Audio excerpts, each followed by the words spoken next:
selamat datang di kampung kami. Nama kampung ini Desa Lingga. Ya, Desa Lingga ya.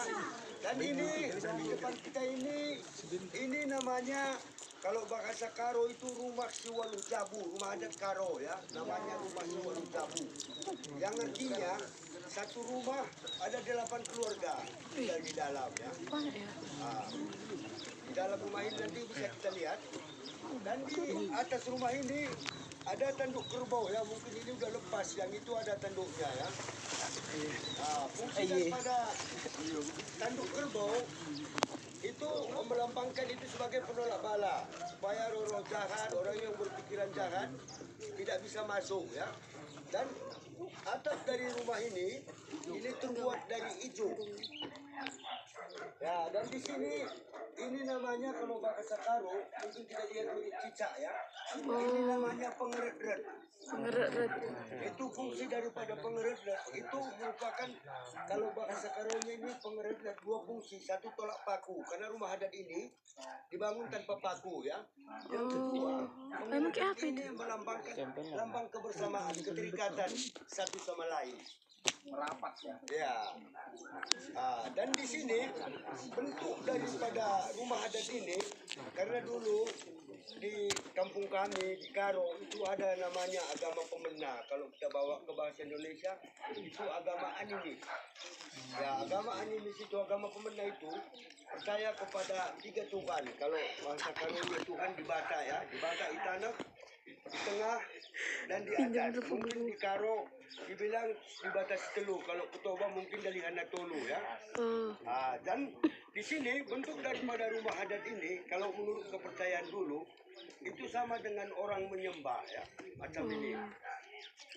Kita lihat di sini 1, 2, 3. Kita lihat rumah ya, 1, 2, 3. Itu melambangkan agama pemena dulu percaya kepada 3 Tuhan. Tuhan di tanah, di tengah, dan di atas. Dan kita lihat di sini, kenapa rumah adat dibangun agak tinggi dari tanah ya. Itu bukan untuk kandang binatang ya. Itu hanya melambangkan kita menyembah Tuhan yang di tanah. Dan dibuat pintunya di tengah. Juga melambangkan Tuhan yang di tengah. Dan dibuat pintu di atas. Juga melambangkan Tuhan yang di atas. Dan di sini kalau orang Karo masuk rumah adat itu secara otomatis menyembah 2 Tuhan ya. Contohnya ini ada tangga. Ya, di atas tangga ini kita lihat ada bambunya beda tinggi ya. Kalau kita mau masuk, yang pertama dulu kita pegang bambu yang tinggi. Kalau kita pegang bambu yang tinggi, ini artinya kita menyembah Tuhan yang di atas. Satu Tuhan. Dan Tuhan yang kedua, kalau kita mau masuk itu nggak pilih bulu ya, semua orang harus bungkuk macam ini. Kalau kita bungkuk itu artinya kita menyembah Tuhan yang di tengah. Dan kalau kita keluar, kita pegang bambu yang agak rendah ya, dan kita lihat ke bawah juga melambangkan kita menyembah Tuhan yang di tanah. Ya, dan di sini juga dulu ya, mungkin di kampung-kampung dulu nggak ada rumah sakit ya. Dan kalau ibu-ibu itu mau melahirkan, ya disinilah dulu tempatnya. Duduk di sini, dan semua ini ditutup, entah pakai tikar, pakai kain, supaya nggak ada orang yang melihat ya. Dan disinilah ditolong oleh dukun ya, dukun beranak. Dan kalau ibu-ibu itu mau ambil posisi untuk pegangan ya, inilah posisinya dulu. Banyak anak-anak telah lahir di sini ya, tapi sekarang nggak lagi karena terlampau berbahaya. Semua masuk rumah sakit kalau sekarang ya. Oke, untuk adik-adik, untuk sementara ini apa ada pertanyaan sebelum kita masuk? Apa pertanyaan itu? Silakan Julia. Ada pertanyaan Julia? Kita masuk, kalau masuk kita kalau boleh, kalau nggak 3 gelombang 4 gelombang Potensinya. apa kali Rumusan masalah ya. Rumusan masalah. Tanya. Gimana nyatnya?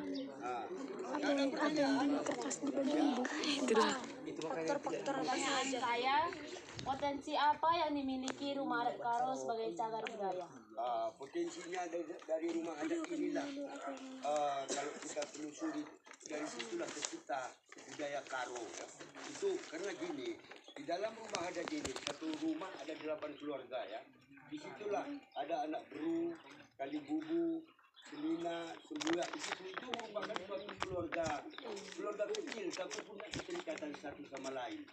Kalau bahasa Karonya itu satu rumah itu mungkin ada yang orang Karo tahu ya, puk sangkep. Ah.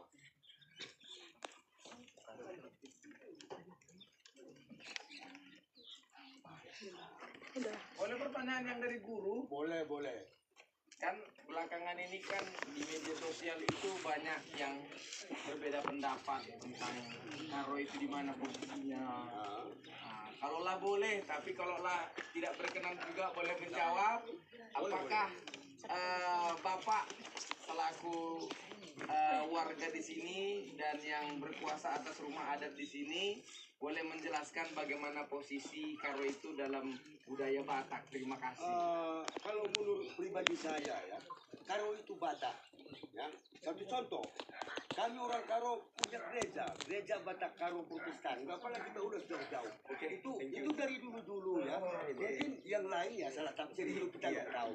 Kita punya gereja. Karena ini Karo punya gereja GKP, gereja Batak Karo Protestan. Mungkin dicoba ada HKBP, ada GKPS. Itu Batak semua. Nah, kalau menurut saya begitu, tapi menurut kita beda persepsi setiap orang. Izin juga Pak bertanya, Ya. rumah adat ini mulai dari sejak ada ini, apakah ini belum ada pernah terjadi pemugaran sampai detik ini? Kalau pemugaran sudah pasti ada. Tapi waktunya untuk dipugar itu enggak sesuai dengan apa yang kita harapkan ya.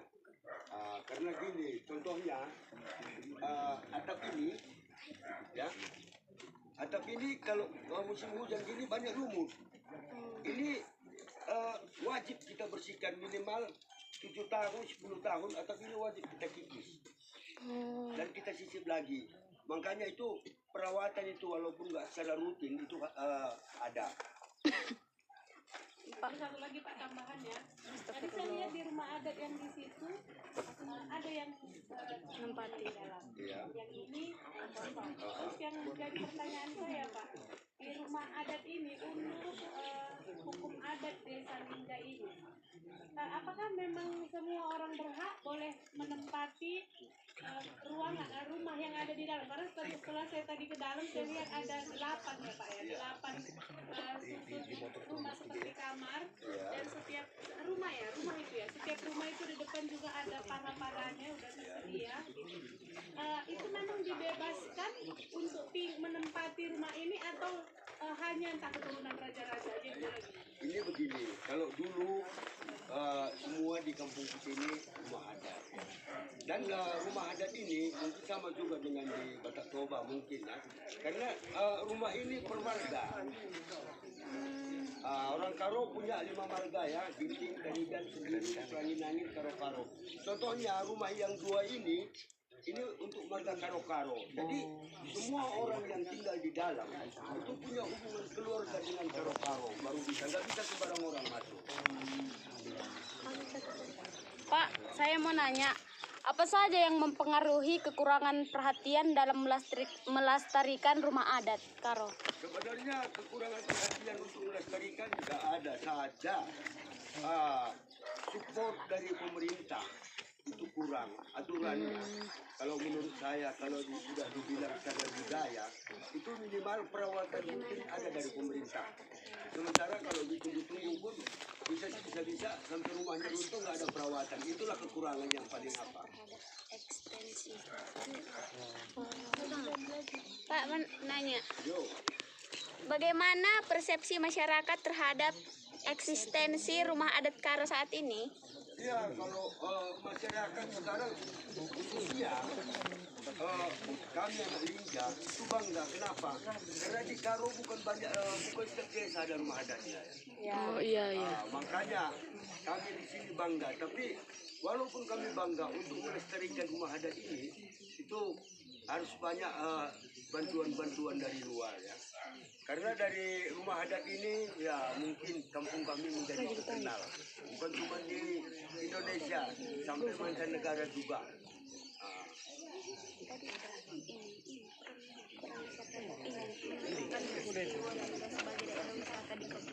Gak apa-apa duduk kan? Biasa enggak? Udah itu ya udah lihat. Apalagi kalau nggak ada lagi kita terang Apa Pak? di dalam. Habis kan kita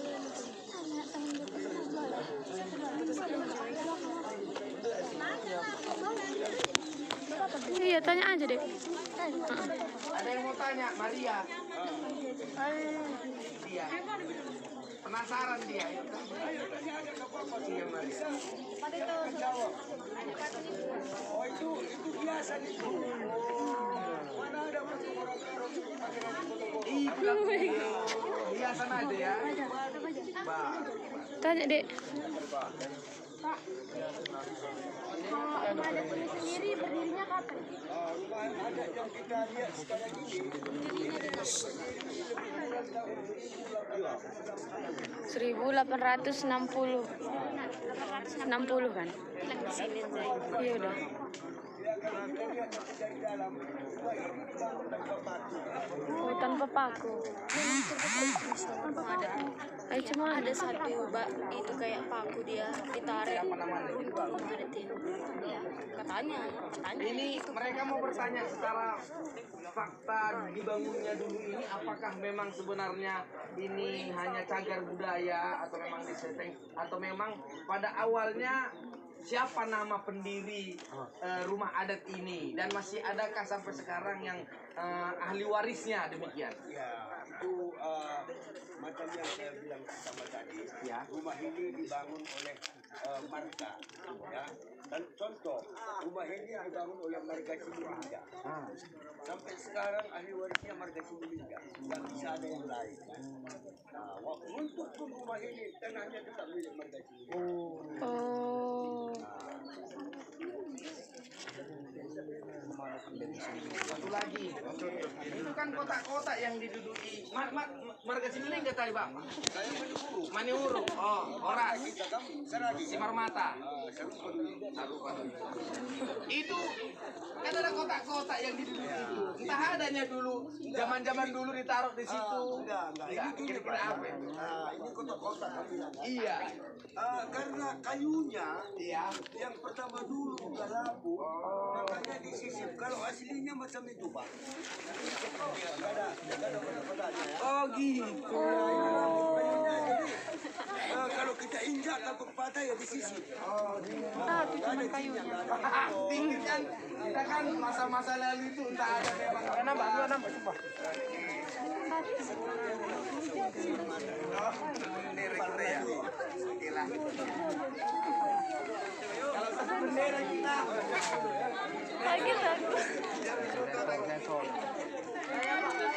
Woi, bergaya dulu kami ya. Tiba-tiba udah panas. Karena gue. Kira-kira aja ya. Udah kan? Ada lagi yang mau nanya? Dah. habis oke masuk 40 orang